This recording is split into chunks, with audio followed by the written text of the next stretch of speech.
गैला by hook and crook बिथांमोना देरहानो सानदों नाथाय रायजो राजाया जुदि ज' फैयोब्ला ओंखारबोयोब्ला आरो कंग्रेसखौ समर्थन होयोबा बिथांमोननि बे इनाय अयथासार आरो हेटलारि जे डिजाइन बे गैया जादों गमामायैनो मोनमारबाय नङा होमबा आसा खालामोब्ला फिथाइया थायो जोङो नाजानायखौ सब समाय थाबाय थानांगौ आरो फोथायनाय थानांगौ ओमफ्राय मावनायनिफ्राय माला फसैनाङा आङो एक्चुअलि फिथाइखौ नायाखैमोन आङो मावबाय थादों ओमफ्राय फिथाइया हारसिंनो थायदों आरो मोनदों बेखौ मोनजादों बे मोनसे स्टेजनि डेभेलपमेन्ट बेयाव कंग्रेस हिसाबै जोङो बेबायदि क'क्राझार ओनसोलनिफ्राय केन्डिडेट मोननाया गोबावसैमोन बेखायनो बयबो रायजो राजाफ्रा आंजों लोगोसे खोब खुसि जादों जोङो BPFजों एलायन्स जाबाय थानाय समावहाय 17 बोसोर 20 बोसोरनिबो बारा जोङो बेबायदि जोङो जेबो सुबिदा मोनाखै MCLA मोनाखै MLA मोनाखै MP खौथ' बादानो हो दिनैहाय नाजानाय क'क्राझार टीम हिसाबै मेक्सिमाम पारफरमेन्सआ दङ बे हिसाबै दिनैहाय दिल्लीया APCCआ रायजो राजानि लुबैनायखौ खोनासंनो गोनां जादों बे हिसाबै आङो दिनै केन्डिडेटखौ मोननो हादों आंहा गोजोननाय दं Congress family is very happy and BTR Congress प्रेमि lovers are also very happy we are equally happy and I am UPPL नि बेलायाव खोब surprise I am really very sad with the situation with Mr. Raju Nadzari.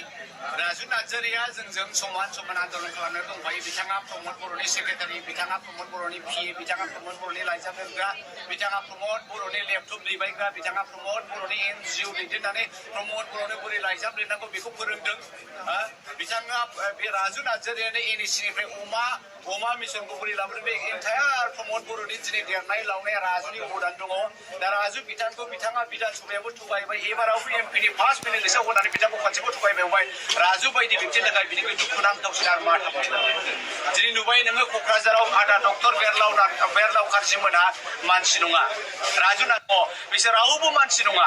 मानसियानो गैया दिनै UPPLआव प्रमद बर'जों गोन्दो फरायनाय गथ'फ्रा ज' जाजाय दङ दिनै जायफ्रा जेबो सुबिदा मोनाखै दिनै सासे MLA जाखानाय जयन्त बिथांखौ मानो होखो आंहा जयन्त बिथांनि सायाव जेबो गाज्रि मोननाय गैया खिन्थु जों बयबो मोनसे इस्युजों फैबाय थानाय बयबो सोरनिबा मोजांखौ जों लुबैयो जेखि अपोजिसन पार्टियाव थाया मानो आं कंग्रेसआव दा थाथों बे बाथ्रा नङा नाथाय मोजां हाबाया बयनिबो गेजेराव जानांगौ आं दिनै राजु नार्जारिखौ होआबालानो बा सोरबा डक्टर बेरलाव खारजि बिथांमोनखौ होआबालानो जयन्तखौ होनायखौ खोब सारप्राइज दा बेहायनो आङो मैया दाखालिनिफ्रायनो बुंबाय थादों मिडियाफोरनि सिगाङाव बुंबाय थादों जे प्रमद बर' बिथाङा दिनैहाय एबसुनि बोसोनखौ लागौ He would like to listen the advice of the UPPL people. He would like to listen the advice of the APSU. He like to listen the advice of the well-wisher of the UPPL team. But he cannot. बिथाङा दिनै ओरैबायदि सासे गोहो गोनांदां प्रमद बर'आ गावनि बे BTCनि चिफनि मर्यादाखौ लानानै UPPL नि मर्यादाखौ लानानै बिथाङा दिनै गावनि बुंनांगौखौ बुंनो हाया गावनि डिसिसनफोरखौ बिथाङा खालामनो हाया प्रमद बर' डाঙৰীয়াই যি ভাবে সেইটোই কৰিব নোৱাৰে प्रमद बर' डाঙৰীয়াৰ কাৰণে বেলেগ আন এজনে ডিসিশন লয় হি যি কয় হিয়ে মানে আজিৰ তাৰিখত চাওক জয়ন্ত ডাঙৰীয়াই অলৰেডি এজন MLA MLA লৈ আহি MP কেন্ডিডেট বনোৱাৰ মানেটো কি ইয়াৰ অৰ্থটো এইটোৱে बिनि मिनिङानो जाहैबाय हिमन्त बिश्व शर्माया आसो बुंदों नोंसोरो गोदाव सोराव दासान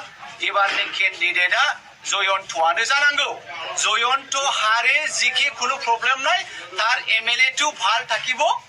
এই গতিকে জয়ন্তক দিব লাগে মোৰ কেন্ডিডেট আছে আন এজন বেলেগ কেন্ডিডেটক মই লৈ যাম আৰু জয়ন্ত ডাঙৰীয়া এনেকুৱা হ'ব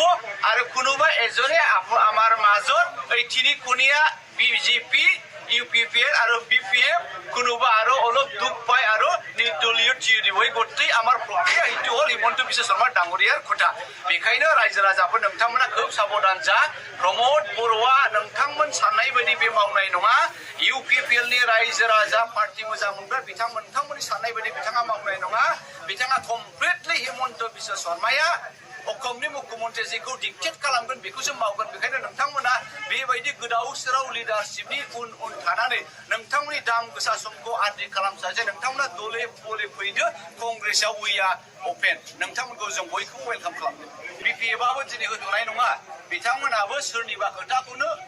नेबाय थादों आरो बे सोरनिबा खोथाखौ नोंथांमोना आं दिनै डाइरेक्ट होनो साना आं बेखायनो बुंदों दिनै खोब दुखुनि खोथा बर' लिडारफ्रा दिनै आन्दलनखारि जोबमोन बिथांमोना आन्दलननि स्पिरिट गैला बिथांमोना कमप्लिटलि गाव गावसिनि सुबिदा बायदिनि थाखाय गाव गावनि प्रिभिलेजनि थाखाय गाव गावनि गाज्रिनि थाखाय मोनफ्रोमबो जातीयताबादि इस्युखौ कमप्रमाइज खालामबाय आरो बे बिथांमोननि नाजानाय